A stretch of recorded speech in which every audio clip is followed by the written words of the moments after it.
반갑습니다. 긴 강연일 수도 있고 짧은 강연일 수도 있는 게 15분인데요. 이 15분 동안에 우리 여러분들과 함께 오늘은 좀 즐거운 이야기를 함께 나눠볼까 합니다. 그게 바로 뭐냐? 우리들의 가장 큰 행복, 부모의 이야기를 함께 나눠볼까 하는데요. 여러분들 제가 앞에서 이제 여러분들 강연하셨지만 그중에 아마 제가 가장 건강할 겁니다.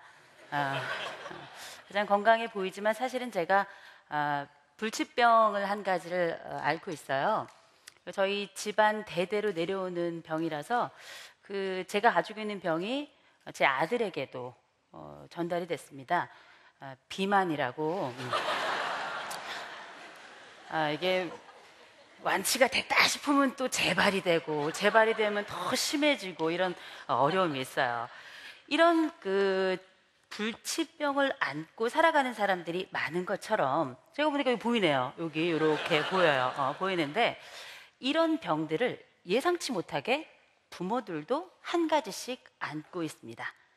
우리가 이거를 흔히 질병이라고 하지 않고 신화, 부모 신화라고 부르는데요.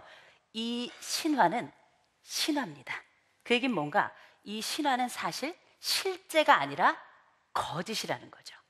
이제 우리가 이 부모가 가진 이 거짓 신화가 어떤 것인지 한번 살펴보고 그리고 이 부모가 가지고 있는 여러 특성들 중에 우리가 새롭게 얻어낼 것은 무엇인가 이 부분을 함께 살펴보도록 하겠습니다. 보시면 우리가 가지고 있는 가장 첫 번째 신화 스텝 1 빰빰. 자, 부모는 늘 주는 존재여야 한다. 보통 우리가 이렇게 알고 있습니다. 우리가 늘 주는 존재로 사는 게 얼마나 피곤한 일인지 아십니까? 제가 결혼을 하고 결혼했어요. 내가 결혼한 게 뭐 기분 나빠요? 얼굴 막 이렇게 좀 안 됐다는 듯이 막 쳐다보는데 내 남편은 행복해해요. 걱정 말아요. 그런데 아이를 낳고 키워보면서 생각이 드는 건 뭔가 부모가 소진이 된다는 겁니다. 부모도 소진이 돼요. 고갈이 나고 바닥이 보이게 됩니다. 늘 줄 수는 없어요. 그리고 부모를 키우는 분들은 별로 없죠. 아이를 키우는 분들은 아시겠지만 아이를 키우다 보면 반드시 본전 생각이 나요. 요게 학원비를 그만큼 못 해주면 또 살짝 우리가 열이 받고요. 또 제때제때 해야 될 부분을 제대로 못 해준다면 아이에 대해서는 우리가 또 가차없이 폭력을 행사하게 되죠. 폭력은 여러 가지입니다. 우리가 알고 있는 그런 실질적인 폭력이 아니고요. 이렇게 째려보기, 노려보기, 그리고 이제 가끔씩 이제 시베리안 허스키 뭐 이런 얘기를 하게 되는 거죠. 이런 부모들은 사실상 내가 그만큼 주기 때문에 받고 싶은 거예요. 받고 싶은 마음이 이상한 건 아닙니다. 어쩌면 이 부모와 관련된 이 첫 번째 신화는 어떻게 바꿔야 될 것인가? 부모는 늘 자녀에게 주고 또 받는 존재여야 된다. 이렇게 바뀌어야 될 겁니다. 우리가 가지고 있는 부모 신화 스텝 2 빰빰. 자, 이 스텝 2는 바로 자녀 성공이 곧 나의 성공이다. 이렇게 생각하는데요. 제가 최근에 요새 꽂힌 노래가 하나 있습니다. 그게 바로 빅뱅의 Fantastic Baby라는 노래예요. 아세요? Fantastic Baby 막 이렇게 하는 겁니다. 이 Fantastic Baby가 나오기 반세기 전에 작곡가로 유명하셨던 반야월이란 선생님이 계십니다. 아무도 몰라요. 아무도 모르듯이 오래 작곡하셨습니다. 작곡하셨는데 이분의 아주 유명한 노래가 하나 있습니다. 제가 잠깐 불러드릴게요. 불러봐도 울어봐도 못 오실 어머님은 여기까지야. 뭐 제가 이렇게 생겼어도 옛날에 제가 대학가요제도 나갔었어요. 예선 탈락이야. 예선 탈락. 그런데 그 노래의 제목이 뭔지 아십니까? 불효자는 웁니다 라는 노래입니다. 이 불효자는 웁니다라는 노래가 반세기 전에 유행을 했었는데요. 이 반세기가 지나면서 2000년대에 들어가며 이 노래는 다른 방식으로 그 이름을 달리합니다. 그게 뭔가 IMF 이후로는 불효자는 놉니다. 이렇게 바뀌고 최근 청년 백수 500만 시대가 됐죠. 요새는 효자도 놉니다. 다만 효자는 나가서 놀고 불효자는 집에서 계속 엄마를 쳐다보면서 논다. 이게 조금 다르다는 점 우리가 알고 있죠. 그런데 생각해 보면 이 효자 개념이 어떻든지 간에, 불효자 개념이 어떻든지 간에 이 친구들이 성공을 했던 안 했던 간에 세상 살기가 너무 어려워졌어요. 그렇다 보니까 무슨 일이 생겼는가? 성공한 사람도 또 성공하지 못한 사람들도 다들 나이 든 부모 연금에 딱 빨대를 꽂고 이제 쪽쪽 빨아먹는 거죠. 이런 사태가 벌어지고 있어요. 결국 우리가 알고 있는 자녀의 성공이 곧 나의 성공이다, 그게 아니라 자녀의 성공은 그냥 걔네들 성공이다, 이렇게 바뀌어야 될 겁니다. 그리고 우리들의 부모들이 가지고 있는 세 번째 신화 스텝 3 빰빰, 부모의 역할은 언제나 보람되고 반드시 보상받는다, 이렇게 생각하시죠? 제가 아들이 하나 있는데 아들을 낳기 전에 제가 남편을 만났죠. 남편을 만났는데 저희 남편이 저보다 나이가 어려요. 결혼 이렇게 하는 거야. 남편을 만나가지고 결혼을 했어요. 결혼을 해서 이제 아이가 무럭무럭 커서 이제 지금 중학생입니다. 중학생인데 그 친구한테 저희 애 아빠가 아들 앉혀놓고 딸 앉혀놓고 이야기했어요. 야, 딸아, 아이나, 너는 아빠보다 더 괜찮은 사람을 만나라, 이렇게 이야기를 했어요. 그리고 아들한테는 그랬어. 자이나, 너는 딱 엄마 같은 여자를 만나라. 그랬더니 우리 아들이 나이 많고 뚱뚱한 여자 만나요? 이렇게 얘기해요. 부모의 역할은 가끔 보람되고 어쩌다 보상이 있습니다. 그거를 반드시 우리가 알고 넘어가야 될 거예요. 이런 부모의 이 신화라고 하는 게 사실은 저의 어머니 아버지 세대, 지금의 노인 세대들에게는 사실 신화가 아니라 현실인 때도 있었습니다. 제가 아버지가 한 분 계신데, 물론 모두 다 대부분이 아버지가 한 분이시죠. 아버지가 한 분 계신데 저희 아버지, 왜요? 내가 태어난 게 기분 나빠요? 아버지가 한 분 계신데 저희 아버지가 부모가 이런 것이다 라는 걸 저에게 알려주신 분입니다. 제가 6살 때, 제가 강원도 대관령 출신이에요. 별명이 살찐 하이디예요. 근데 이제 이 대관령에 옛날에 제가 어릴 때는 화장실이 따로 없어요. 그냥 구덩이 파고 거기에 이제 드럼통 하나 놓고 다리 2개 놓으면 그게 화장실이야. 그래서 이제 6살 때 화장실에 앉아가지고 큰일을 보는데 얼마나 심심하겠어요. 너무 심심해서 뭐 할 일이 없나 싶어가지고 다리를 한쪽을 살짝 들어봤어요. 그랬더니 빠졌어요. 이게 드럼통에 이 건더기가 적게 있어서 그랬지 건더기가 많았으면 이 자리에 제가 없죠. 다행히 건더기가 무릎 정도밖에 차지 않았어요. 근데 빠지면서 온팡 다 뒤집어 썼죠. 완전히 뒤집어 썼는데 막 우는데 막 일로 막 구데기가 막 들어가고 막 똥이 들어가고 막 난리가 났어요. 생각만 해도 그렇죠? 먹은 사람은 어떻겠어. 지금 똥독이 올라가지고 지금.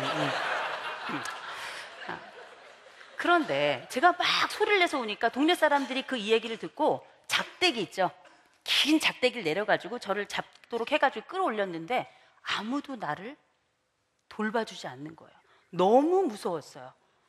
6살짜리 꼬마아이가 아무리 똥통이라지만 얼마나 두려웠겠어요. 아무 얘기도 못하고 큰 소리로 울기를만 했습니다. 그랬다가 저기 멀리서 우리 아버지가 오는 거예요. 저희 아버지가 평양분이에요. 평양분인데 달려오시면서 호선아, 네 거기 기다리라. 아버지 간다. 기다리라. 울지 말라. 이때는 웃는 게 아니야. 아버지가 오셨습니다. 근데 우리 아버지도 저를 탁 보더니 잠깐 멈추시더라고. 차마 바로는 못 앉겠나 봐. 그랬더니 조금 있다가 저를 덥석 안았습니다. 덥석 안더니 울지 말라. 호선이 네 울지 말라. 아버지 있다. 아버지 안 왔다. 울지 말라. 이렇게 말씀하셨습니다.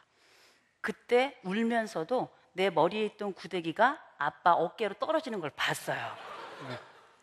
그때 처음으로 저는 아버지가 이것이구나. 이게 바로 부성애구나 라는 걸 제가 알게 됐습니다.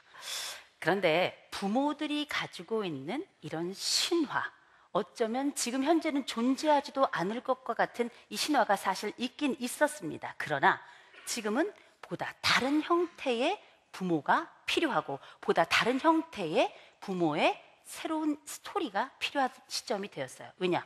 아이들이 달라지고 있습니다. 그러면 이 달라져야 할 부모의 이야기는 무엇으로 달라져야 할 것인가? 그 가장 첫 번째 단계는 뭔가?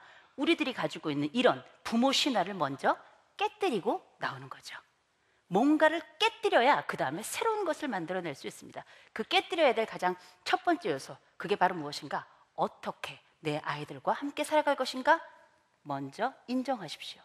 나도 결함이 있는 사람이다. 부모도 부족하고 한심할 때가 있는 사람이다라는 걸 이야기하십시오. 그게 부끄러운 게 아니죠. 여기 엄마의 뇌구조와 아빠의 뇌구조가 나와 있는데요.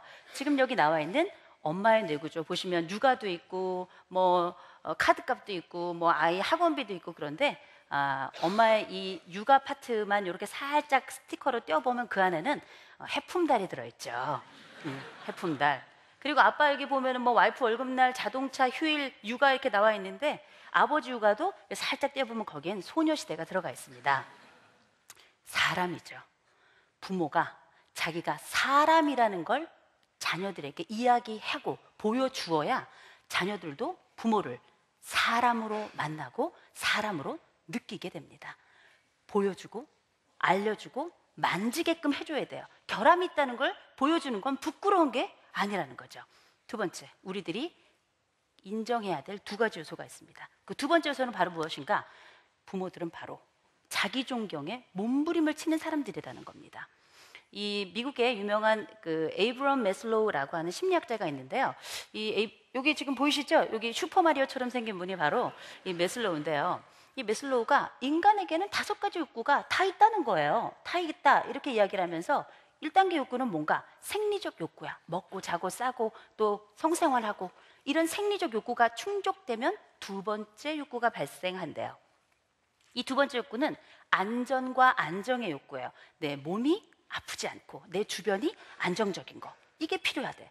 이게 딱 만족이 되고 나면 세 번째 욕구가 생기는데 그 세 번째 욕구는 바로 무엇인가? 소속감의 욕구입니다. 이게 있어야 결혼도 하는 거예요. 중요한 건 이 소속감의 욕구가 일단 충족이 되면 그 다음번 욕구가 생기는데 그게 바로 무엇인가? 자기 존경의 욕구라는 겁니다. 내가 누군가를 존경하고도 싶지만 누군가 나를 존경해줬으면 좋겠어. 누군가 나를 사랑한다고 말해줬으면 좋겠어. 누군가 나를 내가 당신을 이해합니다라고 얘기해줬으면 좋겠단 말이에요. 그 욕구가 사람에게 모두 다 있다 말씀드렸죠. 부모도 그 욕구가 충족되어야 아이를 제대로 사랑할 수 있습니다. 어떻게 우리가 가지고 있는 이런 욕구를 설명할까? 어떻게 표현해야 될까? 그것도 우리들의 숙제겠죠. 어떻게 할 수 있는가? 아이들에게 사랑해 달라고 이야기하세요. 사랑한다고만 말하지 말고 사랑해 달라고 조르세요. 그리고 아이들 앞에서 우십시오. 우세요. 남편들, 특별히 아빠들, 여기 지금 남자들 있는데 이 세상 모든 남자들은 사나이 컴플렉스에 사로잡혀 있습니다. 남자는 울면 안 되죠. 남자는 울면 안 됩니다. 딱 3번만 울어야 돼요. 제가 지금부터 말씀드릴게요. 지금부터 막 가슴에 심으시기 바랍니다. 첫째, 태어날 때 우세요.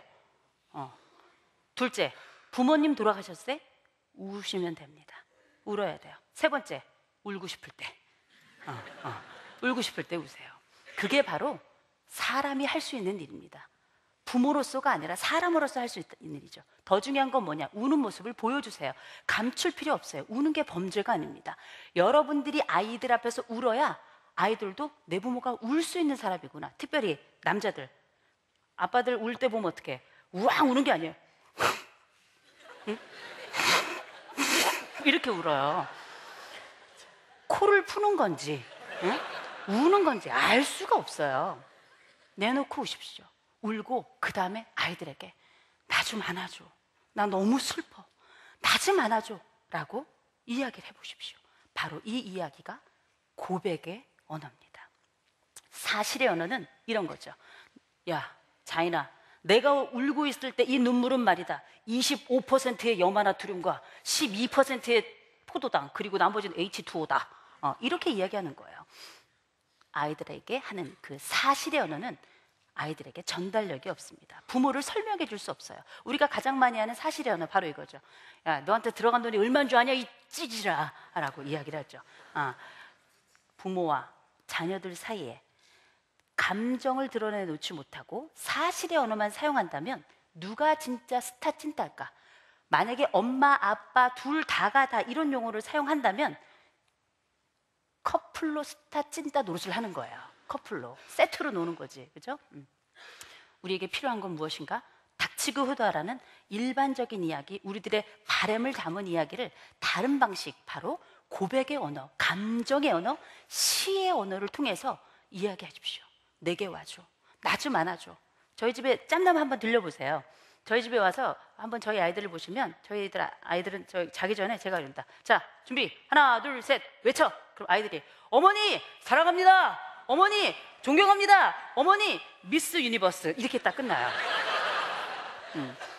시켜서 한 겁니다.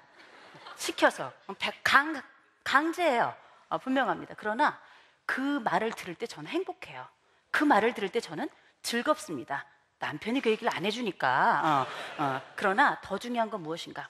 사랑해달라고 여러분들이 외쳐야 아이들은 가슴을 엽니다. 사랑해달라고 고백해야 아이들은 그제서야 내 부모가 사랑이 필요하다는 걸 그제서야 깨닫게 됩니다. 오늘 여러분들 이 고백의 언어를 내 부모에게 그리고 내 자녀들에게 한번 해보십시오. 사랑한다 말하지 말고 사랑해달라고, 안아달라고 한번 큰 소리로 외치면서 내 가족들을 가슴에 다시 한번 품기를 바랍니다. 강의 여기까지 마치겠습니다.